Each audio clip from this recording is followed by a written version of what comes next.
Selamat pagi, Bapak Ibu Saudara. Salam damai sejahtera untuk kita semua. Saya mau bagi berkat dan sekaligus ini menjadi eh, pokok doa kita ya. Eh, jadi saya menemukan Bapak Ibu Saudara ya, teladan ayah dan Tuhan itu arahnya, saudara-saudara. Teladan ayah dan Tuhan itu arahnya. Nah, pada waktu saya belajar tentang raja-raja dan tawarikh, Bapak Ibu Saudara, di sana Bapak Ibu Saudara akan menemukan kata-kata atau tema yang sama, ya, Eh, yaitu adalah anak ini menggantikan bapaknya. Lalu ada kalimat ia melakukan apa yang jahat seperti bapaknya gitu. Atau ia melakukan yang baik seperti bapaknya. Maka ini, maka itu. Jadi di raja-raja itu seakan-akan di Tawari itu seakan-akan cerita tentang pergantian raja itu ada gambaran bahwa kalau bapaknya melakukan yang baik, maka anaknya melakukan yang baik, lalu berkat Tuhan turun, gitu.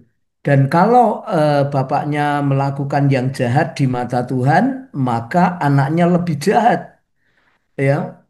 Maka akibatnya bla bla bla bla, gitu ya. Nah, salah satu yang saya ingin pagi hari ini kita merenungkan bersama-sama adalah ini tentang Yotam. Bapak Ibu Saudara, dia adalah laki-laki yang sangat hebat. Dia mengarahkan hidupnya kepada Tuhan, ya, dan tentu kalau orang seperti ini di dalam cerita, maka dia tentu akan efektif dalam visinya satu satu GKKD itu 5 kali gitu ya, saudara-saudara. Jiwa tentu akan menghasilkan satu kesaksian hidup yang baik gitu. Nah, mari kita merenungkan firman Tuhan bahwa banyak sekali hal-hal yang perlu kita pahami, perlu kita cermati, kita renungkan baik untuk diri kita maupun untuk mungkin nanti anak kita. Saudara-saudara kita harus bisa menemukan apakah ada sesuatu yang jahat, saudara, atau sesuatu yang tidak disukai Tuhan atau sesuatu yang itu tidak sesuai dengan apa yang Tuhan inginkan, maka eh, baiklah kita merenungkan firman Tuhan itu bersama-sama. Ya, 2 Tawarikh 27 ayat 2 lalu dilanjut ayat 6 ya. Ia melakukan apa yang benar di mata Tuhan. Nah, ini ia melakukan apa yang benar di mata Tuhan ya. Tepat seperti yang dilakukan Usia. Jadi ada hubungannya papahnya dia dan Yotam ini, saudara, ada hubungannya apa yang dilakukan ayahnya turun kepada anaknya. Saudara-saudara, ya. Hanya ia tidak memasuki bait Tuhan, tetapi rakyat masih saja melakukan hal yang merusak. Lalu ayat 6-nya, Yotam menjadi kuat karena ia mengarahkan hidupnya kepada Tuhan Allahnya. Ya, saudara-saudara, jadi bapaknya itu memberikan satu teladan yang baik, mengasihi Tuhan. Ya, saudara-saudaraku berbuat apa yang benar di mata Tuhan, maka kita melihat saudara-saudara anaknya ini, saudara-saudara dikatakan oleh firman Tuhan, dikatakan oleh kitab kehidupan, dikatakan oleh Alkitab ini melakukan apa yang benar di mata Tuhan. Ya, saudara-saudara, di mata Tuhan dia melakukan yang benar.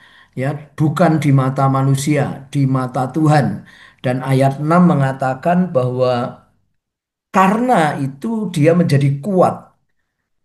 Ia mengarahkan hidupnya kepada Tuhan Allahnya.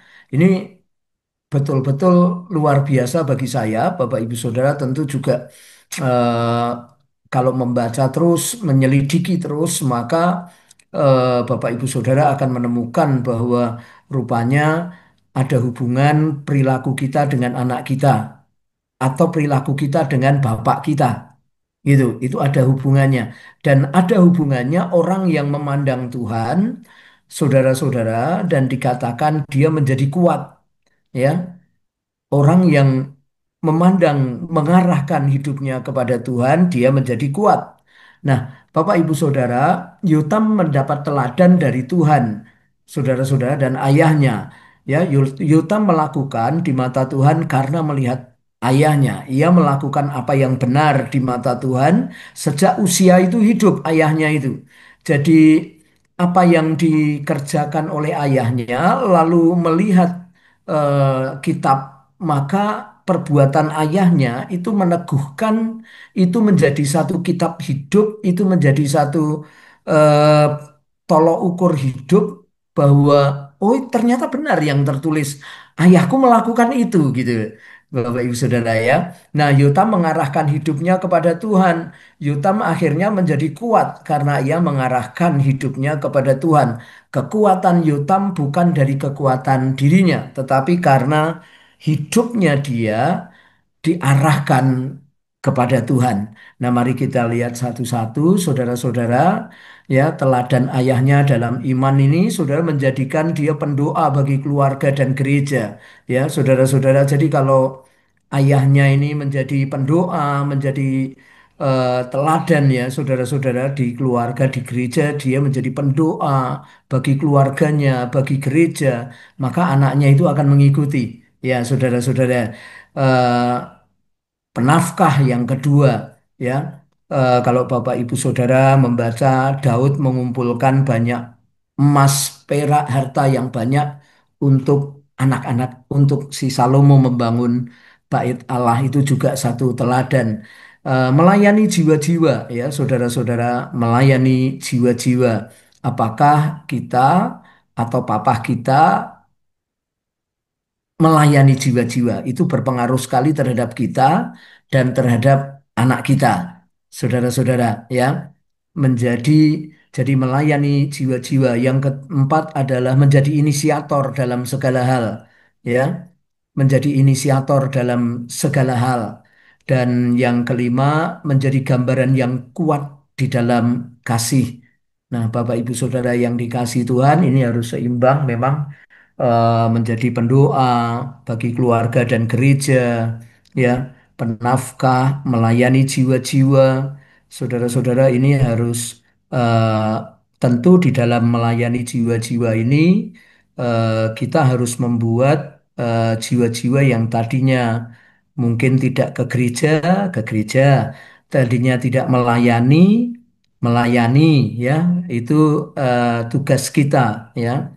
Itu namanya membuat orang yang tadinya dia merasa dirinya tidak berharga, lalu dia menjadi modalitas, ya, modalitas di dalam gereja. Dia menjadi orang yang eh, punya kapasitas, ya, di dalam gereja. Nah, kalau kita tidak melayani banyak orang, kita tidak bisa membuat orang yang tadinya biasa-biasa menjadi modalitas.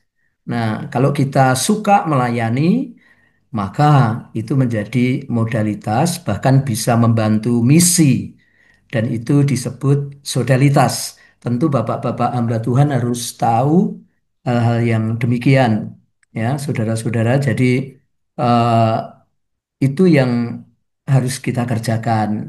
Kita menjadi inisiator di dalam segala hal, walaupun inisiator itu belum tentu diterima, tetapi tidak menjadi masalah, tidak perlu kecewa atau grundel di hati, ya, saudara-saudara. Jadi yang kelima menjadi gambaran yang kuat di dalam kasih. Kasih adalah kekuatan yang terdahsyat sampai sekarang belum ada yang bisa mengalahkan. Nah, hal-hal ini akan meneguhkan firman Tuhan di dalam anak atau teladan ini berbicara lebih kuat, saudara-saudara ya. Lebih kuat saya bersyukur anak saya beberapa waktu lalu membuka hal yang pribadi kepunyaannya untuk dia mengasihi orang.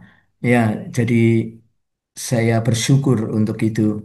Nah, mengarahkan hidupnya kepada Tuhan, si Yotam ini, maka Yotam mengukur segalanya dengan firman Tuhan. Seluruh hidupnya diukur dengan firman Tuhan.